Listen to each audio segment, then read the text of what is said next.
네, 지금부터는 투자해놓은 시간으로 이어가 보겠습니다. 하락하고 있는 시장 안에서 이슈별로 종목별로 어떤 투자 전략이 필요한지 오늘도 두 분과 함께 이야기 나눠보도록 할게요. 네, 오늘은 SP인베스트의 이주호 본부장, 플래처 김덕호 대표 두 분과 함께 하겠습니다. 어서 오세요.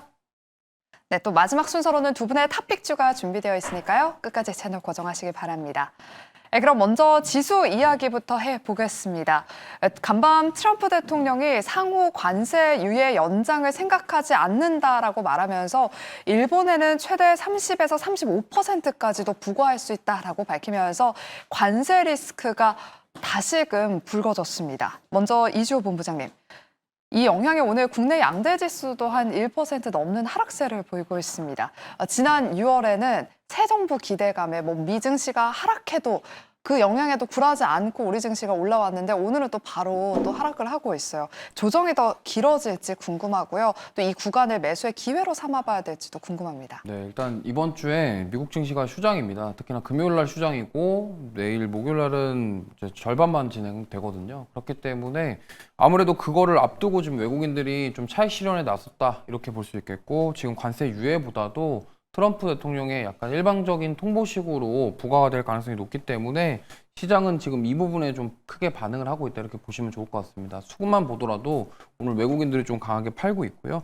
그러다 보니까 이제 지주사부터 시작해서 고점에 대한 부담감이 있는 섹터 군들에서 차익 매물이 좀 나왔다 이렇게 볼 수 있겠고, 불확실성이 좀 해소될 때까지는 좀 이러한 흐름이 좀 이어질 수 있을 것 같습니다. 특히나 오늘 지주사들이 좀 강하게 좀 하락이 나왔는데 그동안 상승폭 자체가 너무 컸기 때문에 이거에 대한 조정이라고 보고 있고요. 물론 이제 상법 개정에 대한 부분들도 있습니다만 그 기대감보다도 지금 대외적인 변수로 인해서 좀 그런 불확실성이 시장에 좀 강하게 반응을 했다 이렇게 좀 볼 수 있을 것 같습니다.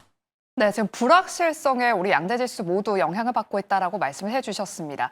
지금 불확실성이 가장 또 크게 타격받는 것 중 하나가 말씀해주신 것처럼 지주사 관련 종목들이 오늘 또 하락세를 보이고 있는데요.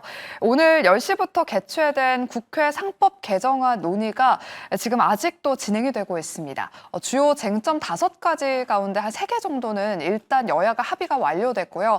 하지만 3% 룰 그리고 집중 투표제를 두고는 의견 차이가 좁혀지지 않아서 오늘 오후 한 3, 4시쯤에 다시금 속개한다고 합니다. 김덕호 대표님, 이번 법사위 결과가 또 매우 중요할 것 같은데요. 지금 지주사 관련주 내에서는 한화, LS, 원익이 지금 두 자릿수대 급락세를 보이고 있습니다. 오늘 법사위 논의 이후 그리고 지금 전후로 해서 저PBR 지주사 관련 종목들은 어떻게 좀 대응을 해봐야 될까요? 네, 어제도 이제 지주사 관련해서 의견을 좀 드렸습니다만은 우리가 이제 최근 상법 개정안 이슈 때문에 이제 굉장히 급등세를 많이 타다 보니까 내가 좀 추격 매수를 하고 싶다 하더라도 일단 매수를 하신다면 적은 비중으로 하시자라고 말씀을 드렸던 기억이 납니다.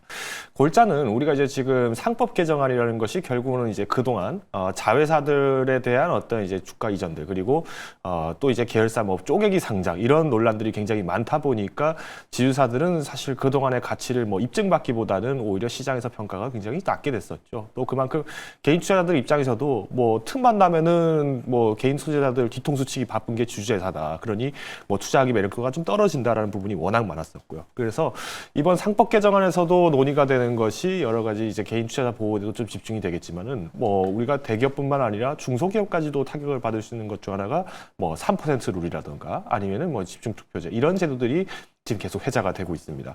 물론 지금 여당에서는 이제 아무래도 이제 국회의 다수석을 또 갖고 있고 또 현재 행정부 수반이 또 이재명 대통령께서 또 이제 전 대표도 또 역임을 하시다 보니까 강력한 추진력을 갖고 어떤 투표를 할 가능성이 굉장히 크겠죠. 그런데 이제 야당 측의 의견에서도 이제 존중을 또 받을 수 있는 것이 어떤 것이냐 하면은 현재 주주사들뿐만 아니라 많은 이제 한국에 있는 많은 주식시장 그리고 중소형 기업들까지도 경영권 방어에 대한 부분들 문제가 나올 수 있고 또 경영권을 안정화하기가 어려울 수 있다라는 얘기들이 계속 나오고 있습니다. 그래서 오늘 이제 한화 같은 경우에는 외국인들 매도가 좀 공격적으로 나오고 있어요. 반면에 두산그룹 같은 경우에는 이제 주가는 좀 많이 후퇴를 했지만 또 외국인들이 일부 매수를 하는 모습이 보여지고 있는데 어제 이제 예시를 드렸던 것처럼 지금 상법 개정안이라는 이슈만으로 좀 주가 상승이 좀 촉발되었던 기업들 같은 경우에는 오늘 외국인들 매도가 좀 나오고 있는 반면에 오히려 자회사 실적이 그래도 계속 꾸준하게 주목을 받고 있고 또 추가 먹거리가 좀 많다라고 했던 기업들 같은 경우는 상대적으로 그래도 하락폭이 좀 적게 나타나고 있습니다.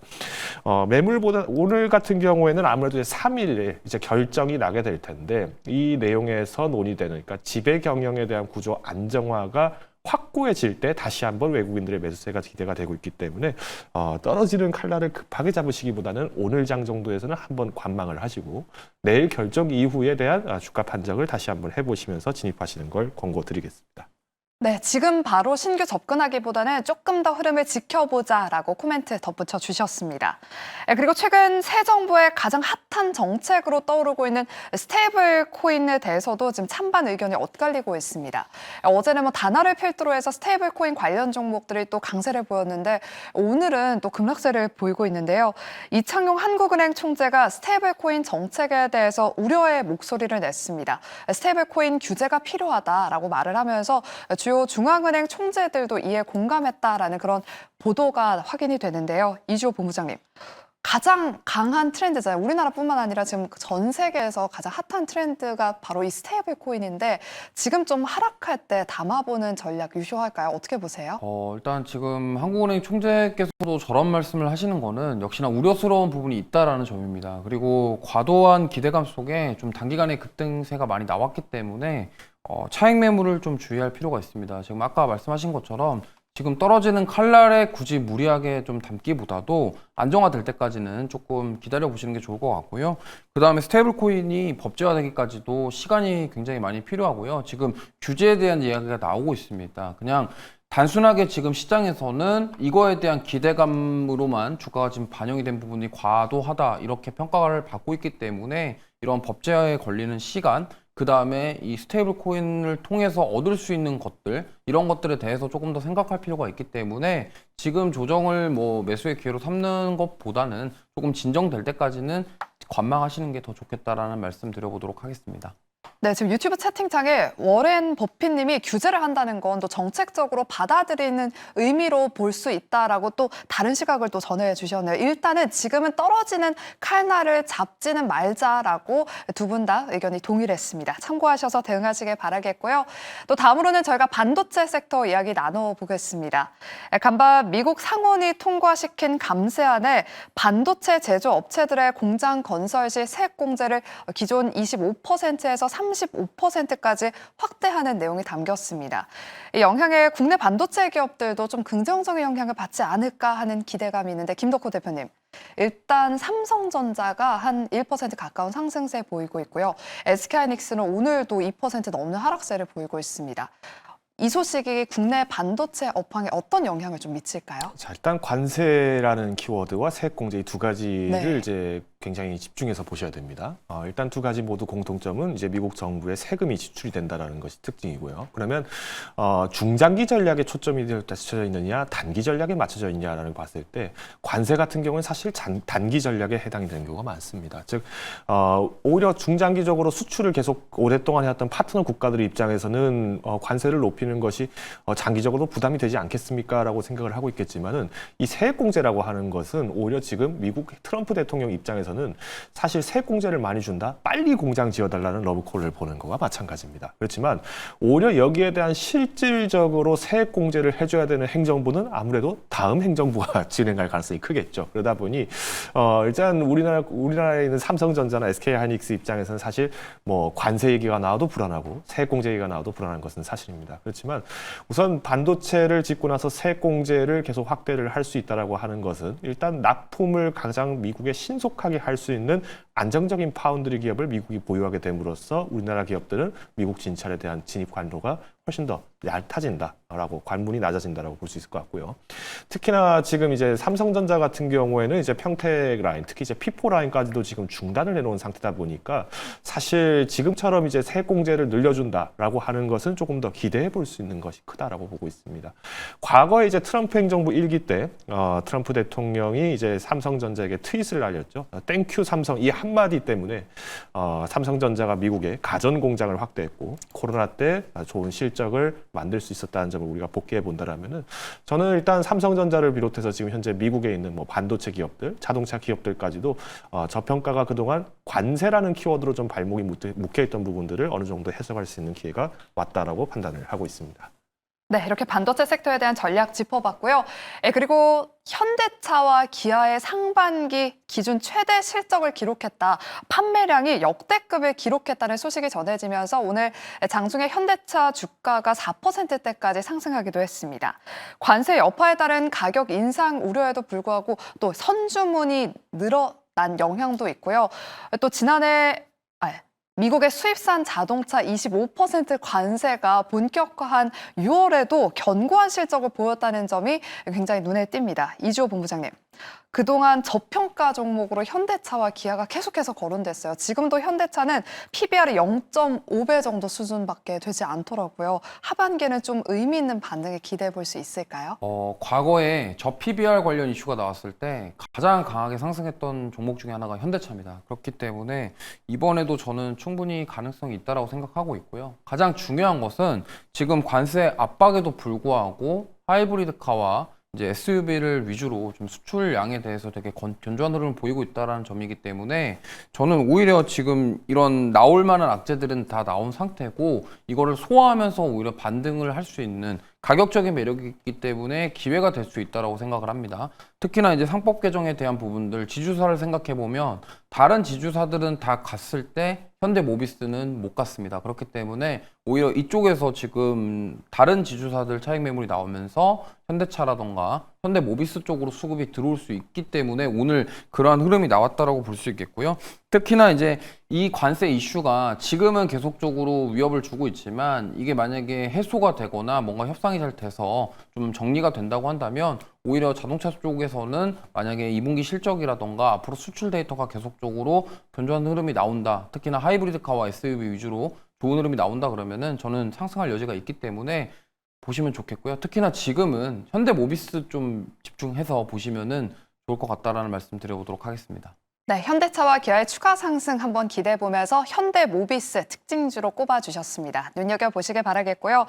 그리고 이 감세 법안에 때문에 지금 트럼프와 일론 머스크가 다시금 또 갈등이 재점화됐습니다. 그동안 사이가 좀 좋아지나 싶었는데 트럼프 대통령이 SNS에 추방시키겠다 뭐 이런 게시글까지 올리기도 했는데요.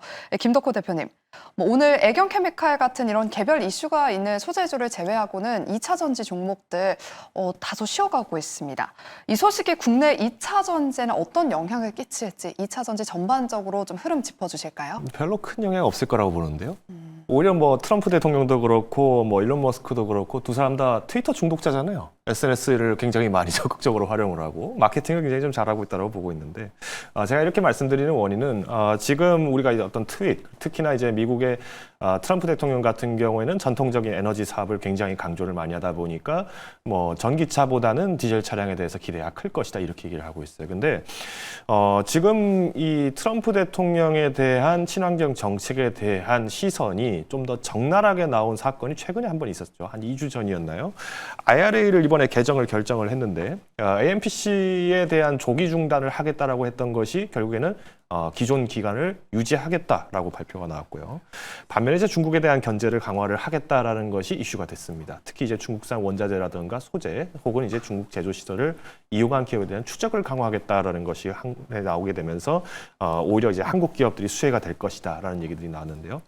이미 지금 중국 같은 경우에는 이제 FEOC 그러니까 이제 해외 우려 기관에서 이제 PE 즉 이제 금지 외국 단체로 지금 변경이 됐습니다. 그래서 지금 친환경 정책이라는 것 자체를 완전히 철폐하려는 것이 아니다라는 것을 우리가 알 수 같고요. 특히 이제 친환경 중에서도 수소 쪽 분야를 본다라고 했을 때는 오히려 트럼프 대통령도 좋게 생각할 수밖에 없습니다. 우리가 블루수소라고 하는 것이 결국에는 정유 과정에서도 포집 기술을 이용해서 만들어지는 수소를 활용할 수 있는 것이 굉장히 크고 과거 바이든 대통령 때도 그린 에너지로 수소 에너지를 언급을 하면서도 이때 정유 시설을 보고 수소 확보를 할 수 있는 시설들로 변경을 해라라고 권장을 했어요. 그러니 이미 들어간 돈을 억지로 날리게 만드는 것은 사실상 비합리적이다라고 판단하겠죠. 그래서 앞서서 이제 본부장님께서도 이제 현대차에 대해 긍정적인 의견을 주셨던 것처럼 특히 이제 이 수소 모빌리티 쪽에도 강자가 있기 때문에 저는 이제 2차 전지만을 한정적으로 보시기보다는 일단 오늘 시장에서의 주춤하는 움직임은 단순히 외국인들의 대량 매도가 나오면서 나타난 일시적 현상이다. 크게 우려할 사항은 아니다라고 말씀드리겠습니다. 네, 정말 다행인 것 같아요. 오늘은 외국인의 매도에 따른 일시적인 조정이다. 큰 영향은 없을 거다라고 말씀을 해주셨습니다. 다음으로는 하락장에서도 선방하고 있는 제약 바이오 섹터 진단해 보겠습니다. 지금 일부 제약 바이오 업종들이 오랜만에 지금 반등하면서 셀트리온이 한 4% 넘게, 그리고 지금 알테오젠도 4% 가까운 상승세를 보이고 있습니다. 이주호 본부장님, 그동안 제약 바이오가 좀 조용했잖아요. 네. 7월에는 제약 바이오의 장세가 좀 올 수 있을까요? 어제 미국 증시에서 힌트를 준 것 같아요. 어제 미국 증시에서 헬스케어 그룹들 위주로 상승이 나왔고 기술주 위주로 조정이 나왔습니다. 근데 오늘 국내 증시가 그대로 똑같이 반응하고 있거든요. 그래서 제가 봤을 때는 7월 달에 제약바이오 쪽에서 좀 기회를 찾아볼 수 있을 것 같고 그동안 쉬어갔기 때문에 충분히 가능성이 있다. 그리고 파월 의장이 연설에서 약간 금리 인하에 대한 시사는 하긴 했거든요. 올해 하반기에는 할 것이다 라는 느낌적인 발언을 했기 때문에 이러한 부분도 역시나 영향을 줄 수 있을 것 같다. 그러면 오늘의 이 반등, 오늘의 이 상승은 저는 뭔가 트리거가 될 수 있는 가능성이 있다고 생각합니다. 그렇기 때문에 그렇지만 연속적인 시세를 좀 확인해 볼 필요는 있겠지만 저는 긍정적으로 접근해 볼 수 있다고 생각하고 있고요. 가격적인 매력 충분히 있기 때문에 특히나 바이오시밀러라던가 CDMO 쪽 실적이 나올 수 있는 기업들 위주로 접근해 보시면 좋을 것 같습니다. 네, 제약 바이오 섹터는 지금 가격적인 메리트도 있고 또 추가적인 상승세도 기대해 볼 수 있을 것 같다라고 긍정적인 코멘트 주셨습니다. 바이오시밀러 기업들 위주로 보자, 또 실적이 좀 보장될 수 있을 만한 그런 기업을 보자라고 말씀을 해주셨는데 오늘 삼천당 제약에서 오늘 호재성 뉴스가 나왔습니다. 바로 1시간 전쯤 삼천당 제약의 바이오시밀러, 안과 질환 치료제인 바이오시밀러가 캐나다 보건부로부터 최종 승인 허가를 받았다는 소식이 나오면서 장중에 10% 가까운 급등세가 나왔고요. 10% 넘게 12%대까지 급등을 했고요. 현재는 약간의 차익 실현 매물이 나오면서 한 7%대 상승세를 보이고 있습니다. 김덕호 대표님, 제약 바이오의 투심 개선 시그널이 좀 확인이 되고 있는 것 같아요. 더 의미가 있는 것 같은데 그럼 삼천당 제약은 추가 상승 기대해 볼 수 있을까요? 2월 초만 하더라도 21만 원이었던 주가였는데 지금 한 15만 원대까지 좀 내려왔어요. 일단 오늘 잠깐 반짝 상승해서 마치 30% 갈 것 같다 이렇게 기대하신 분들이 많으셨을 것 같은데 지금 이번에 삼천당 제약이 공고를 했던 내용은 이제 바이오시밀러, 특히 이제 바이오콘에서 승인이 났다, 결정이 났다라는 내용이 보도가 되면서 약간 이게 SDC 411처럼 이렇게 살짝 좀 가려서 발표가 된 것 같아요. 그러다 보니까 삼성당 제약도 그러면 이제 기대감은 있는 건데 마치 이제 삼성대약이 얘네가 직접 납품하나 하고 헷갈려서 사셨던 분들도 계실 것 같아요. 근데 삼성당 제약은 뭐 아시겠습니다만 이제 다른 나라들에 대해서도 특히 이 제형제 제품에 대해서 계속 이제 임상을 지금 추가를 지금 요구를 하고 있고 임상 승인 이후부터 해서 본격적으로 이제 매출을 지금 만들려고 노력을 하다 보니까 이런 호재성들은 당연히 긍정적이라고 말씀을 드릴 수 있을 것 같습니다.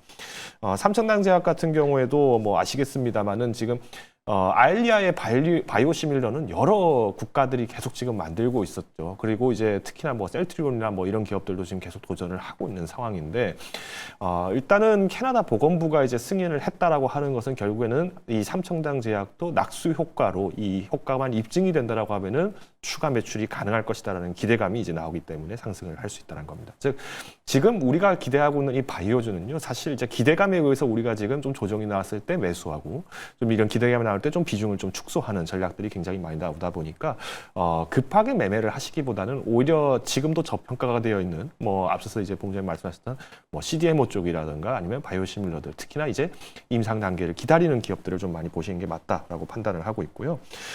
또 긍정적인 소식이 있습니다. 이번에 이제 FDA에서 이제 신속하게 승인을 할 수 있는 과정을 프로세스를 도입하겠다라고 얘기가 나오면서 CMPB, 그러니까 이제 국가 우선권 바우처를 도입을 하겠다라고 얘기가 나왔어요. 그러니까 FDA가 보통 이제 임상 들어갑니다 하면은 한 1년 기다려야 되잖아요. 너무 답답하고 기다림이 오래 걸리다 보니까 이거를 한두 달 만에 이제 검사를 할 수 있도록, 검토가 완료될 수 있도록 하겠다라는 겁니다. 물론 이거에 대한 논의들도 좀 충분히 보신다면은 여전히 저평가된 바이오 기업들 아주 매력적인 것들이 많다라고 말씀을 아끼겠습니다. 네, 급하게 제약바이오 진입할 건 없지만 그래도 CDMO와 바이오시밀러, 임상 기대감이 있는 기업들 위주로 눈여겨보자라고 말씀해 주셨습니다. 그럼 마지막으로 저희가 탑픽주를 알아보기에 앞서서 개별 이슈가 있는 기업 하나 짧게 여쭤보도록 할게요. LG 현대건설기계가 LG 현대인프라코어를 흡수 합병한다는 소식이 나오면서 지금도 여전히 20% 가까운 급등세를 보이고 있습니다. 이주호 본부장님, 신한투자증권에서는 주주들 입장에서는 나쁠 것 없는 선택으로 판단한다라는 분석을 내놨습니다. 우리 본부장님이 보시기에는 중장기적으로 시너지를 많이 낼 수 있을 거라고 보실까요? 네, 저도 그 리포트 내용에 동의하고요. 아무래도 지금 HD 쪽에서 이거 그 상법 개정을 좀 의식해서 이미 좀 선제적으로 좀 움직이지 않았나 이렇게 생각합니다. 그래서 나쁠 게 없기 때문에 시장에서 반응을 하고 있고, 특히나 현대건설 기기가 더 강하게 움직이고 있기 때문에 사실 오늘 좀 많이 올라서 지금 따라가기엔 조금 부담스러우신 분들은 조정 시 좀 매수로 대응하시면 좋을 것 같습니다. 네, 알겠습니다. 그럼 마지막 순서로 이제 두 분의 탑픽주 한번 공개해 보도록 할게요. 먼저 김덕호 대표의 오늘 탑픽주 어떤 섹터, 어떤 종목 준비해 오셨을까요? 네, 바이오 종목이고요. 리가캠 바이오를 소개를 할까 합니다. 앞서서 말씀드렸던 것처럼 지금 임상 대기가 굉장히 지금 많이 있는데 이번에 마일스톤을 이제 수령을 하게 되면서 1분기 흑자 전환을 성공적으로 진행한 바 있습니다. 추후에도 이제 긍정적인 검토들이 계속 많이 나오고 있고 또 연내에도 이미 많은 임상 물질들을 계속 제공을 하고 있는 상황입니다. 특히 이제 2027년도까지 후보 물질 20개를 임상을 하는 것이 목표이며 패키지 딜로 계약 규모를 키우겠다라는 전망까지 강하게 포부를 내세우고 있기 때문에 연초 대비 주가 변동이 좀 적었다는 점을 좀 활용해 보신다면은 기대감이 많이 눌려 있는 만큼 한번 눈여겨 보시자 말씀을 드리겠습니다. 네, 오늘 김덕호 대표님의 탑픽주는 리가캠 바이오였고요. 이어서 우리 이주호 본부장님의 탑픽주도 바로 공개해 볼게요. 네, 저는 셀트리온 가져왔고요. 두 분 다 제약 바이오네. 바이오가 좀 오늘 의미 있다고 생각해서 가져왔습니다. 특히나 셀트리온은 지금 램시마, 진펜트라, 그다음에 베그젤마 등 이제 신규로 런칭한 그런 제품들에 대한 기대, 매출을 기대해 볼 수 있을 것 같고요. 1분기도 실적이 괜찮게 나왔습니다. 그래서 2분기도 조금 의미 있는 실적이 나오지 않을까 이렇게 생각하고 있기 때문에 앞서 말씀드린 것처럼 지금 바이오시밀러 기업들 중에서 실적이 나올 수 있는 기업들은 우리가 이렇게 가격 매력이 있는 상황에서는 좀 담아줘야 된다 이렇게 말씀을 드리겠고, 오늘 상승이 나왔음에도 불구하고 여전히 지금 셀트리온은 많이 못 올랐고 가격적인 매력이 있다 라는 관점으로 접근하시면 좋을 것 같고요. 특히나 지금 미국의 관세라던가 약가 정책에 관련된 변수가 있지만 지금 셀트리온 같은 경우는 셀트리온 제약의 합병 이슈도 있고요. 그다음에 주주환원책을 계속적으로 보여주고 있기 때문에 이러한 부분들이 좀 긍정적으로 평가받으면서 상승이 좀 나오지 않을까 이렇게 생각합니다. 그래서 목표가는 19만 원 말씀을 드리고 싶고요. 손절가는 15만 원 제시를 해드리면서 셀트리온 같은 기업은 좀 사실 그동안 너무 못 움직였어요. 사실 몇 개월 동안 이렇게 좀 계속적으로 지지부진한 흐름이 있었고 거의 1년 이상이 지속됐기 때문에 만약에 여기서 탄력이 붙으면은 강한 시세가 나올 수도 있다라는 점을 참고하시면서 대응해 보시면 좋을 것 같습니다. 네, 우리 이주호 본부장님의 탑픽주는 셀트리온이었습니다. 목표가 19만 원으로 제시해 주셨고요. 김덕호 대표님, 아까 리가캠 바이오 목표가를 제시 안 해주셨는데 목표 주가는 한 어디까지로 보세요? 일단 연중 기대를 조금 높이시기보다는 아마 내년 정도에 조금 더 추가 탄력이 나올 것으로 보입니다. 그래서 단기적인 목표가를 좀 제시를 드린다면 13만 5천 원 제시를 드리겠습니다. 네, 알겠습니다. 리가캠 바이오와 셀트리온 오늘 두 분 다 제약 바이오주를 또 탑픽주로 준비해 오신 만큼 앞으로 제약 바이오 섹터 흐름도 눈여겨보시길 바랍니다. 그럼 저희는 내일 12시 이 시간에 다시 돌아오도록 할게요. 오늘도 함께해 주신 여러분 고맙습니다.